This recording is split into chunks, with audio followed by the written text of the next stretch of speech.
क्या करना है? संतुलित आहार की गणना।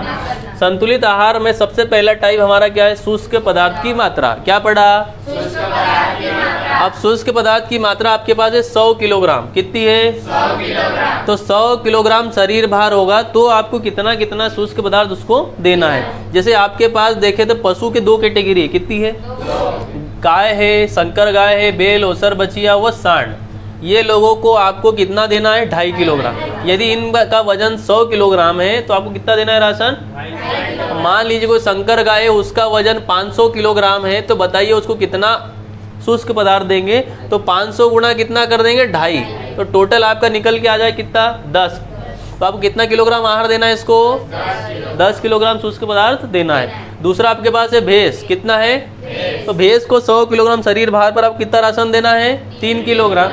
मान लीजिए भैंस का वजन है 900 किलोग्राम। कितना है? तो 3 गुणा 9, 3 चौक कितना होता है? 3 आम 27। कितने किलोग्राम आहार देना है इसको?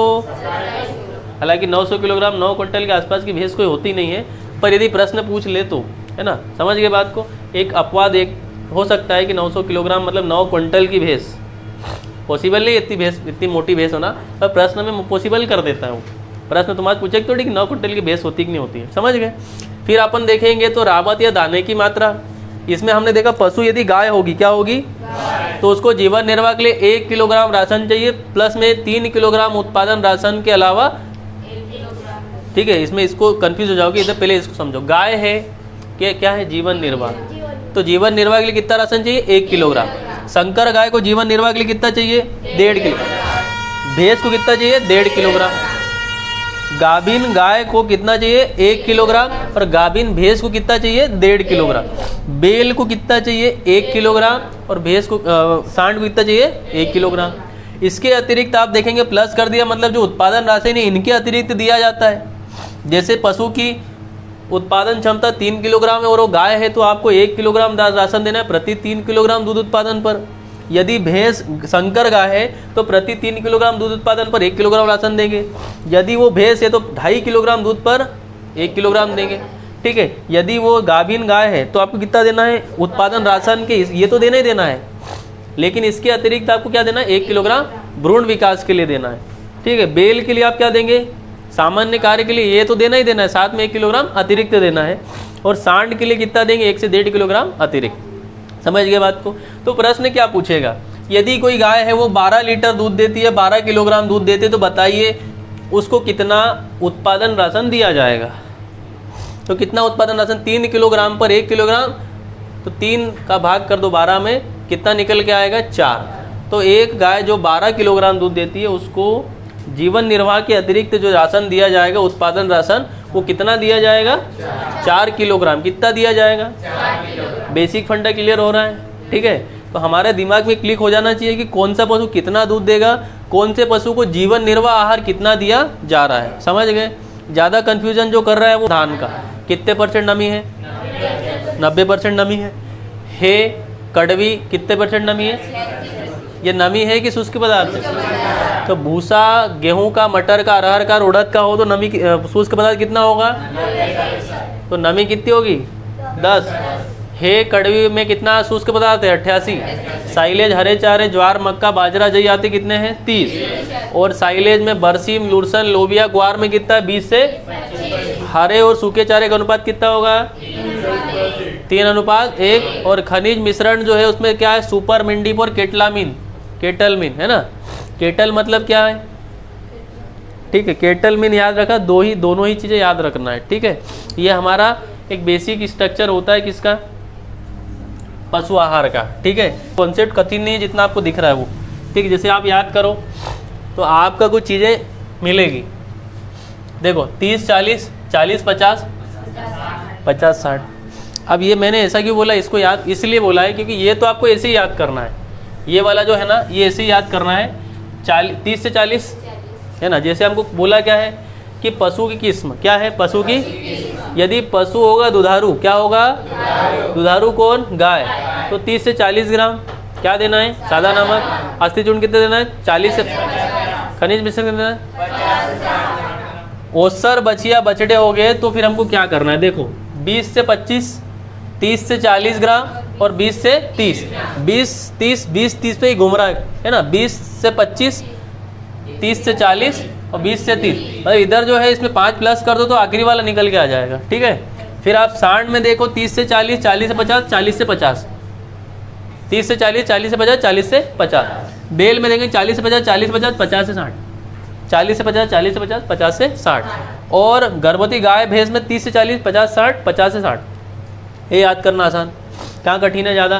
30 से 40, 40 से 50, 50 से 60, 20 से 25, 30 से 40 और 20 से 30।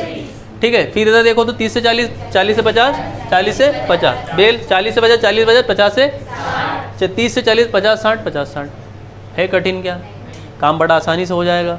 ठीक है, तो बस ऐसे ही काम के लिए अपन इनको क्लियर रखना है। ठीक है, आसान काम हो जाए, जितना हम आसान करेंगे हमारा फ़ायदा उतना है। हम कर सकते हैं, उसमें सबसे पहला नोट टू द पॉइंट उत्तर लिखना है। किसी भी गाय को 100 किलोग्राम शरीर भार पर शुष्क पदार्थ की मात्रा हम कितनी देते हैं, 2.5 किलोग्राम।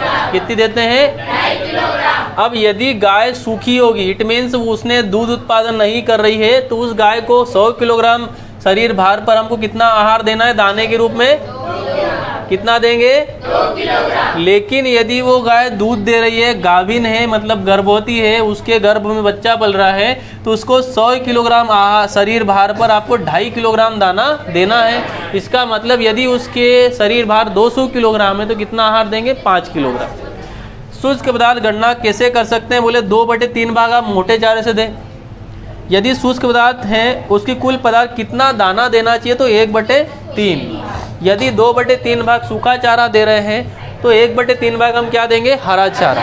ठीक है, और फलीदार है यदि, तो फिर उसकी जगह हम देंगे 1/2 भाग हरा चारा, क्योंकि मोटा चारा तो देना ही है कितना, 2/3 भाग। और यदि आप मोटा चारे के बजाय सूखा चारा दे रहे हैं 2/3 भाग, तो उसमें या तो 1/3 भाग क्या देंगे। लेकिन यदि इस हरे चारे की अपेक्षा आप दे रहे फलीदार हरा चारा, तो फिर आपको उसके कितने भाग करने पड़ेंगे, 1/4। समझ गए।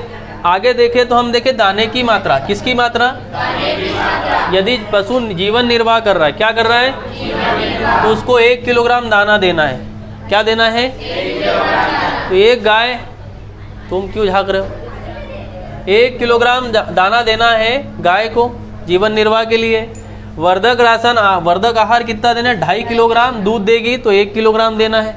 ठीक है, यदि वो संकर गाय है तो फिर 2 किलोग्राम दूध आहार देना है। यदि 2 किलोग्राम दूध देगी तो उसको 1 किलोग्राम शुष्क पदार्थ देना है।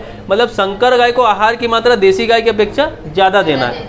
ठीक है, उसके बाद आप देखेंगे केवल भूसा दे रहे हैं, क्या दे रहे हैं, तो 4 किलोग्राम भूसा देना है प्लस 2 किलोग्राम क्या देना है, तो इन सभी की आवश्यकता मात्रा पूर्ति हो जाएगी। और आहार में कच्ची प्रोटीन, पाच्य प्रोटीन मतलब DCP और TDN मतलब टोटल डाइजेस्टिव न्यूट्रिशन, ये 68-70% होना चाहिए। आप तो 70% लिख के आ जाना, समझ गए बात को। तो इस तरीके से हमारे किसकी आहार की गणना होती है, प्रोटीन। ठीक है, DCP मतलब क्या होता है, पाच्य प्रोटीन या पाच्य प्रोटीन। उसके बाद TDN मतलब क्या होता है, कुल पाच्य तत्व। तो ये हमारे भैंस का आहार है। भैंस के लिए आहार में कुछ ज़्यादा ध्यान रखने वाली बात नहीं है। 100 किलोग्राम शरीर भार पे कितना आहार देना है, 3 किलोग्राम। क्या देना है, शुष्क पदार्थ। दाने की मात्रा जीवन निर्वाह के लिए 1 किलोग्राम दाना देना है। वर्धक आहार कितना देना है, 2.5 किलोग्राम। 2.5 किलोग्राम दूध पर 1 किलोग्राम और 1 किलोग्राम हरा चारा खिलाना है। तो 1 किलोग्राम दाना आप क्या कर सकते हो, कम। ठीक है, 2 किलोग्राम क्या खिलाना है आपको, 2 किलोग्राम क्या खिलाना है, सोचो जरा, शुष्क पदार्थ। ठीक है, उसमें आप देखेंगे दाने में दे सकते हैं कि चारे में, तो चारे में प्रोटीन कितनी होनी चाहिए, CP 20, DCP कितनी 14 और TDN कितना 70। समझ गए बात को। ये हमने किसकी गणना कर ली, भैंस की। तो आज हमने किसकी गणना पड़ी है, गाय और। जैसे मैं आपको बोल रहा हूँ कि आपको यहाँ प्रश्न लिखना है, क्या लिखना है, कि गाय के आहार की गणना कीजिए। तो कैसे करेंगे, भैंस के आहार गणना कीजिए तो कैसे करेंगे। यदि आपको अभी प्रश्न लिखने के दिया जाए तो आप कैसे करोगे भैंस को गाय के आहार की गणना।